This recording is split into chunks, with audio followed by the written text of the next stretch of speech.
Hello, and a happy new year to all of you that listen in to these little videos. Back again now in the start of another year. And thinking round Christmas when God put this in my heart to make this little video. Just wondering what sort of a year that you had. And a year that has gone into an eternity. It's now gone. And unfortunately and sadly, a lot of people that we've known have ended up in an eternity as well. Death has struck a lot of homes through this COVID and even other diseases. And no farther away than this morning, I've heard again of another death of someone that I've known and known well enough to be very saddened about the situation that they now find themselves in, even this day, at their time of loss. No, death keeps on coming. Doesn't stop, no matter whether it's COVID or cancer or strokes or heart attacks. Death keeps coming, and someday it will come for us all. But at the start of a new year, you may say, have you not got a message of hope or something good for the year that lies ahead? Well, I have a message of hope, but I believe what God has laid upon my heart isn't going to be maybe easy explained in a sense, or it's maybe not going to bring forth a message that's going to tell you that this is going to be an easy year 2021, and which I believe in my own heart that it's not going to be that easy. But I want to take you to a place in the Bible where God directed me to over Christmas, and it's found in Joshua, and it's in Joshua chapter 3. And it's about Joshua and the moving of the Ark of the Covenant. And I'm not going into all the stories because time wouldn't permit in these small videos. But I'll start reading at verse 13. And if you would read these for yourselves, you would see the whole story. But in verse 13, and it shall come to pass, as soon as the soles of the feet of the priests that bear the Ark of the Lord shall rest in the water of Jordan, that the water of Jordan shall be cut off from the waters that come down from above, and they shall stand upon an heap. They were moving the Ark of the Covenant. The Ark of the Covenant was the place where God dwelt amongst men. It was, in very simple terms, it was like a box, but it wasn't allowed to be touched by a human hand, and it had to be carried by pole bearers, just as if you carried a coffin, that type of style of carrying. And they were going to carry this across the river. And what I want to say here is the faith that these men had was faith beyond what I would call normal faith. Now, we may have faith that God will feed us this day whilst our cupboards are full of food. We may have faith that God will look after us while everything's going well. And yet this day, when we just hear about the news of a death of someone, do we have the faith to believe that God will see them through at this sad time? No, faith can be brought to a different level.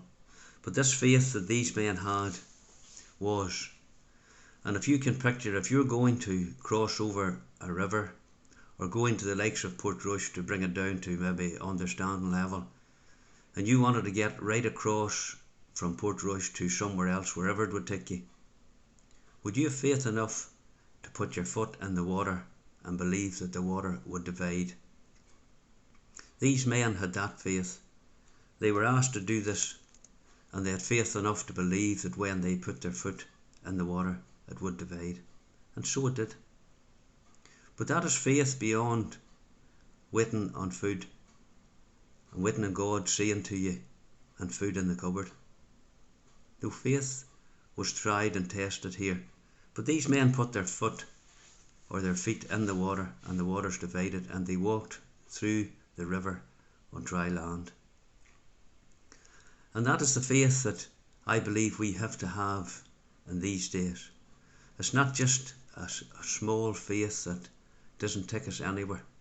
A small faith that, just as I said about the food, but it's a faith that when our back is against the wall, when we are put in a corner where we really have to depend on God, when we have to leave our all with Him because there even is no other way through, and it's just like the water for these men, and it did part. But that is the verses that I felt in my heart that I had to read.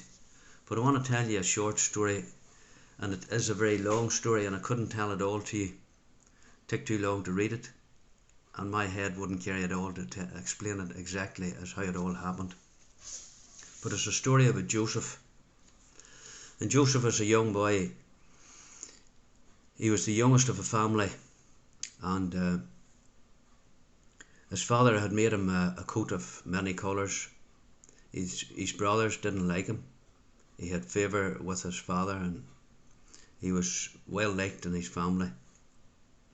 But there were shepherd boys, and they were all out looking after the sheep, cutting the story short.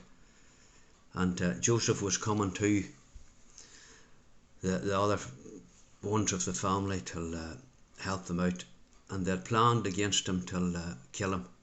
They didn't like him, and they had eventually agreed to put him in a well and leave him there. But then people came along, and they actually took him out of the well and sold him. And they sold him, and they'd actually sold him to Ishmaelites that was coming along, and the Ishmaelites took him down to Egypt. Now, why I maybe read you this here out of Joshua at the very start was the faith that these men had. And Joseph was a young man that had faith in God. And you know, when your family turns against you, when they put him in a well and he thought he was going to stay there till he died, when they took him out again and sold him off into a strange land, you know, where was this young boy's faith at this time? Now, you may be somebody in your house that has struggled for years with things concerning your family and friends and so on, that you'd love to see changed, or something taking place that you knew was of God. But this young man, his faith was in God, but he was being tested, and tested severely, because his family had turned against him. You know, as I think of this, I want you this day to put yourself in Joseph's shoes. Think about that. I'll try and explain as quickly as I can some of his life. The brothers didn't like him. They put him in the well. Then they took him out, sold him off. He ended up in Egypt, and he got favour with the king. And it says here in Genesis 39, and the Lord was with Joseph. See, if God's with you, then who can be against you? But it still can be a trying time and a trying journey that you find yourself on. He was down in Egypt. He found favour with the king. He worked in the palace, as you could call it. But the king's wife took a fancy to him, if you want to put it that way, and she wanted him to lie with her. But Joseph wouldn't. But in the room that night, or that time, the king's wife had caught him to draw him onto herself, and in doing so, Joseph pulled away and left his garment in her hands. Now, her being the person that she wasn't pleased, and she blamed then Joseph for trying to do something with her that he shouldn't have been doing. And there would have been a death penalty in that country at that time for rape or anything like that. But God's hand was upon him, and he was put in prison and not put to death, as it were. He had come through all this. The king's wife had turned against him. His family had turned against him long before this. And there he was in jail, and the king had dreams that no one could interpret it. But Joseph had dreams away earlier on in his time before, in his life before he was put in the well. And he told his own family that someday they would bow down to him. And this is why his family didn't like him. And that was before they sold him off. But the king here had heard that this man, Joseph, could interpret dreams. And he had asked him to interpret a dream for the king. And this is the life that Joseph went through, cutting all it as short as he can. It was one thing after another. And a few picture he was taken away from his family, thought he'd never maybe see them again. And he ended up being in favour in Egypt, that he was second in command to the king. And a famine came, which was the dream that he had told his own brothers about many years before. So many years later, he's now in this place where people needs to come and get food. And cutting it all short again, his family came that heard about the food being given out, and they came and they got food. But Joseph kept himself hid from his own family, but he had seen them and he had watched them. And in the process of his brothers getting food, Joseph got people to hide silver and different things in their food. Then when they moved out of the land heading home again, he sent soldiers after them to search them, and he found stuff on them and brought them back. And this was his plan, to bring his family back. And then he explained to them who he was.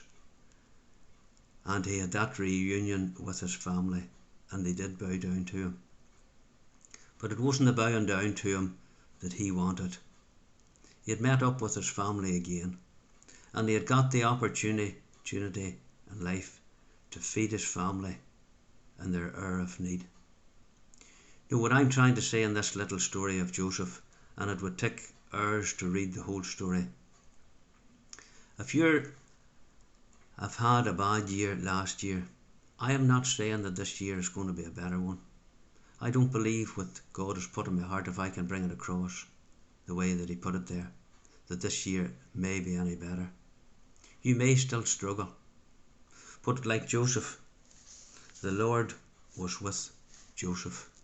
Can you say that at the start of a new year? The Lord is with you.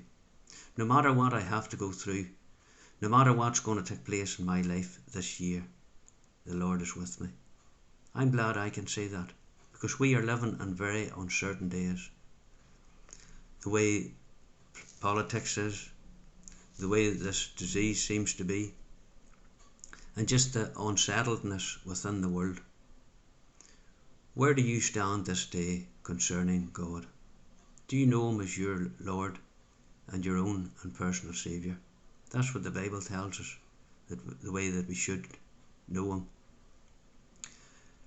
Just like Joseph, years and years went past, and you would have to say they weren't good years whilst the Lord's hand was still upon him.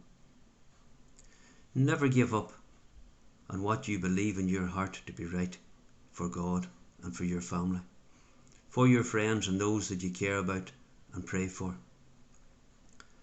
Even you go through trials, even your family turns against you, even your family goes away and does their own thing and seem to want to disown you. Never give up on God. God can turn all things round, which he did in this situation many years later.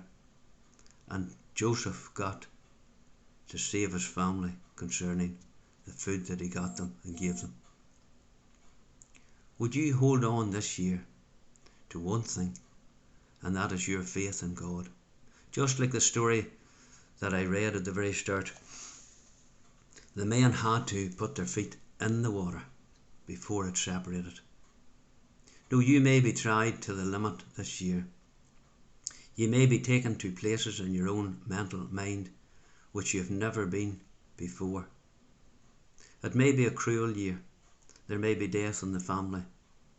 And there may be things like that some days you just find so hard to handle. And you know, when death comes, it's not easy. I can say that from my own heart. And there are many days that I'd love to tell my mother things, and I can't because she's not here anymore. But where will you be in the midst of your trials? Will you give up on God, or will you stay close to God?